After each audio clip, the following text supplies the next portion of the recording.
Good morning everyone and Merry Christmas. Let's take a little moment to consider this Christmas morning. As we consider this special day, really when you think about the gift that God gave us, it's incredibly simple and yet overwhelmingly profound. From a worldly perspective, the gifts of Christmas are just throwaway things, items wrapped up and given us as Christmas presents once a year. Whether they're big or whether they're small, whether they're expensive or not, just about every home in the United Kingdom and indeed around the world will be opening Christmas presents this morning. But in the main, the world has lost sight of the true meaning of Christmas, what it's truly, really all about. And today, as we contemplate Jesus Christ and his birth in a lowly stable in a manger, we try and remember the true meaning of Christmas. And it certainly isn't turkey and tinsel, as beautifully and tasty as those things may be. And it's certainly not Christmas trees or baubles, or for that matter Santa Claus. The true meaning of Christmas is all about Jesus Christ, the greatest gift that we could ever hope to receive, freely given to us from God the Father, out of love for all mankind. And we know that because our hearts convict us of that truth through the power of the Holy Spirit. And just to prove the point, God ensured that that truth was written down for us in Scripture, in black and white for all to read and see. For indeed Scripture tells us, "For God so loved the world that he gave his one and only Son, that whoever believes in him shall not perish, but have eternal life." John 3:16. Now remember, the Apostle John tells us in this piece of Scripture that a gift is only a gift if we accept it.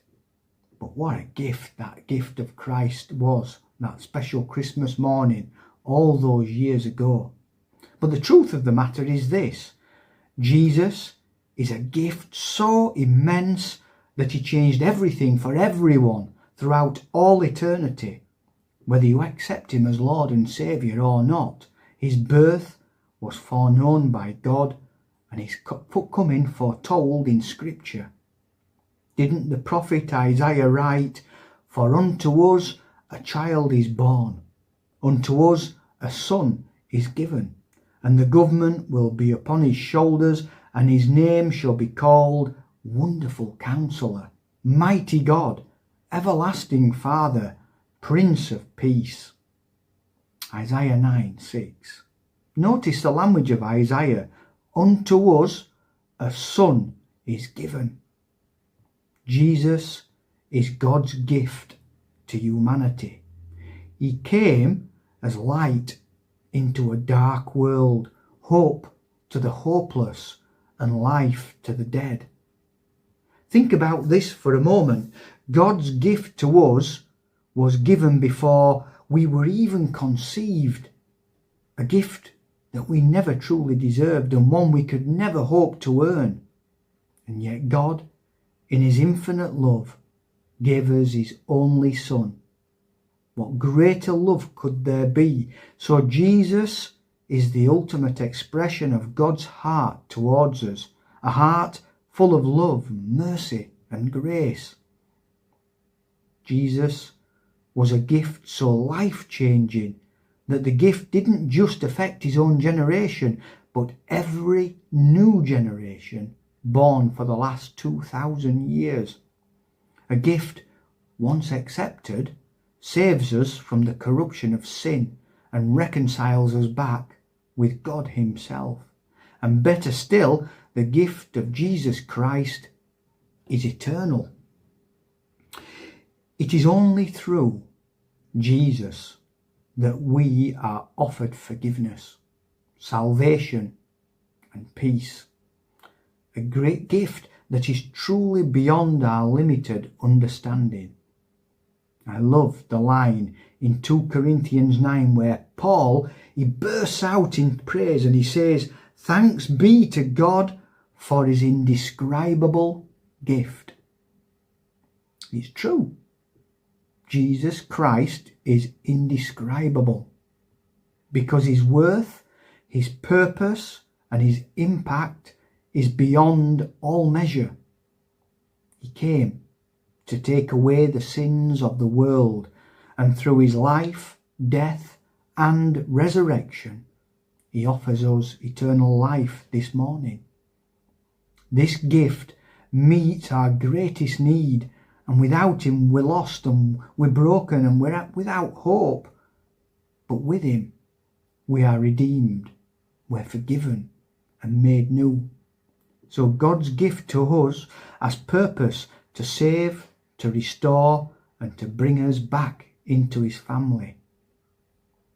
As we contemplate Jesus Christ this morning, we remember that gift came at an incredible cost. Jesus didn't just come to be born. He came to die for you and for me.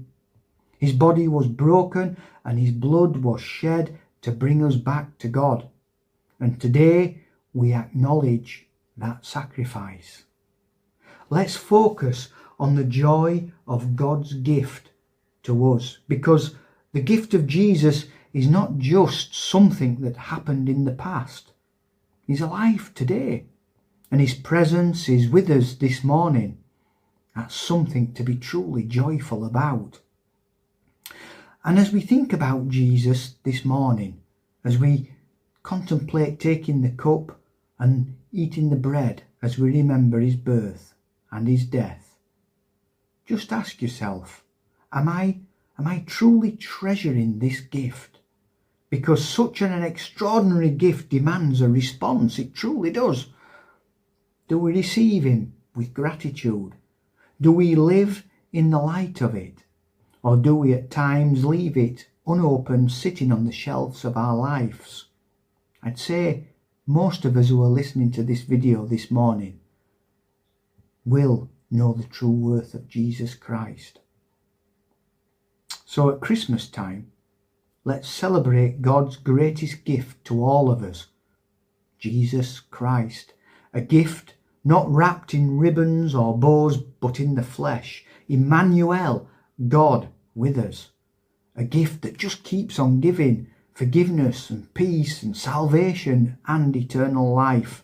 Indeed, gift is far too simple a word for it. Treasure seems more appropriate. So, as we partake of the bread and of the wine this morning, let's do so with hearts full of joy and gratitude, remembering that Jesus Christ is our Lord and our Saviour, God's perfect and indescribable gift to each and every one of us this morning, a treasure beyond all conceivable measure. And so we can truly say a day, a lifetime, an eternity of adoration is simply not enough to express how much we love you, Lord. Nevertheless, we thank you for the gift of salvation this Christmas morning, through Jesus Christ our Lord and wonderful Saviour. Merry Christmas, everyone. Amen.